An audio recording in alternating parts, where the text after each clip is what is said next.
been a while, hasn't it? Hi. Sorry, first of all, for the lack of content, but I'm back now. Am I gonna stay? I'm hoping so. So, I just want to say thank you for clicking. Thank you for watching. Yeah, this won't be a long video, so I'm thinking of maybe making this a series. I don't know, but let me know what you think of it. So, if you want to stick around for Bible study with me, then I'd appreciate it. So, today, what I'm gonna be going with is waiting. Like, waiting and having faith. It's very difficult, I know, but we're gonna look at Jairus. If anyone remembers the story of Jairus, then waiting. Like, waiting and having faith. It's very difficult, I know, but we're gonna look at Jairus. If anyone remembers the story of Jairus, then brilliant. If not, we're gonna read it together. So, it is in the book of Mark, chapter 5. We're gonna start from verse 22. So, it says, "Then a leader of the local synagogue, whose name was Jairus, arrived. When he saw Jesus, he fell at his feet." If you want to stick around for Bible study with me, then I'd appreciate it. So, today, what I'm gonna be going with is, he said, "My little daughter is dying. Please come lay your hands on her, heal her so she can live." Jesus then went with him, and all of the people followed, crowding around him. A woman in the crowd had suffered for 12 years with constant bleeding. She had suffered a great deal from many doctors, and over the years she spent everything she had to pay them, but she had gotten no better. In fact, the crowd had suffered for 12 years with constant bleeding. She had suffered a great deal from many doctors, and over the years she spent everything she had to pay them, but she had gotten no better. In fact, she had gotten worse. She had heard about Jesus, so she came up behind him through the crowd and touched his robe. For she thought to herself, "If I can just touch his robe, I will be healed." So then it says, immediately the bleeding stopped, and she could feel in her body that she had been healed of her terrible condition. Jesus then realized at once that the power had gone out from him, He then turned around in the crowd and asked, "Who touched my robe?" His disciples said to him, "Look at the crowd, everybody's touching you, so how can you ask who touched me?" But he kept looking around to see who had done it.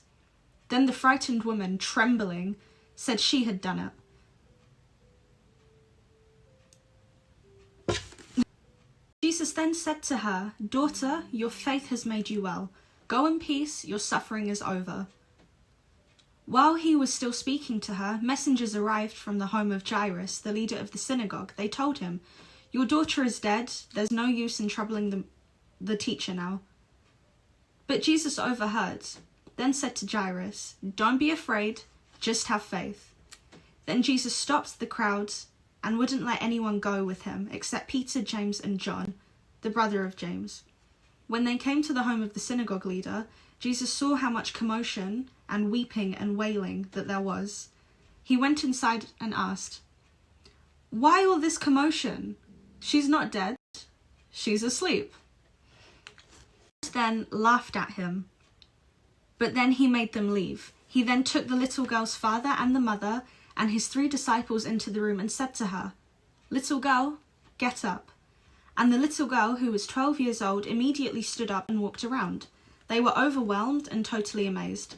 Jesus gave them strict orders not to tell them what had happened, and he told them to get her something to eat.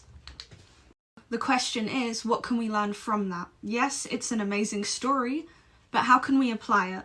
So there are three things here that we can apply if we just look at Jairus. So Jairus was a synagogue leader. They were Jews. They followed Moses in the Old Testament. So for them, going to Jesus was something really bad. They called Jesus all sorts. He was blaspheming, he was this, he was crazy. So number one, Jairus had to surrender. He had to surrender everything he knew to be right and then go and look for Jesus. So the first thing he did was surrender, which is something that it's very difficult, but if we want to see Jesus or God work, then we have to surrender. Number one. Second part that Jairus did was he waited on Jesus. So again, this was something that ties into surrendering. He was going against everything he believed in. The Jews didn't believe that Jesus was the Son of God. They didn't believe in any of that stuff. So for him, it was more than just surrendering his job and waiting on something, because for all he knew, it could have just been stories. So he had faith enough to wait on Jesus because he had faith enough that Jesus would do the miracle he said he would do. So for all he knew, it could have just been stories. So he had faith enough to wait on Jesus because he had faith enough that Jesus would do the miracle he said he would do. So number two is waiting on God. Number three, Jairus then had to deal with the mockery of the people that were at his house crying, because when Jesus walked in and he said, "The girl's not dead, she's sleeping," the people laughed. And it just makes me think they couldn't have been mourning that badly if they had room to laugh. So it's always funny, like when God wants to do something, there's always mockery going on, because when God speaks, it contradicts science, it contradicts the physical, so that is why people laugh. So he then had to deal with the mockery of it. So that's step number three.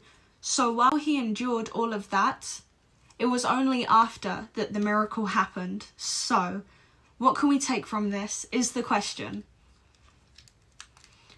What we can take from this is God, or Jesus in this story, he couldn't heal the child.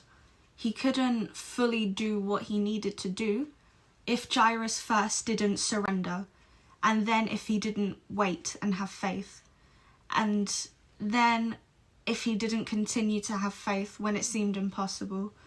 And in life, that happens. And in life, that is something that we all have to work on. Me, I'm probably the worst one for it, but God can only work if we completely let it go. If your hands are tied and you're still like, I want to do it, then God's going to be like, all right, do it.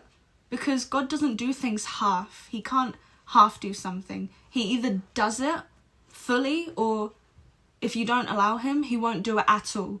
So just to sum it all up, God is willing to help. He is willing to do the impossible. He's always done it, and he's still willing to do it now. It's only when we completely, it sounds crazy in the moment, because like Jairus, he was going against everything. He was going against what he believed in. He was going against the laws of the Jews at the time. And it's similar in our lives. We may go against everything that we believe in to wait on God, because in the eyes of many, it seems ridiculous. But it's only when we totally surrender and have faith that God works. So if you enjoyed that, if you want to see more, then give me a like. I'm not sure which side it's on. Subscribe if you haven't already, and I just want to say thank you again for joining me for this mini Bible study series. But yeah, I hope it helped, and have a blessed day, have a blessed week. Bye.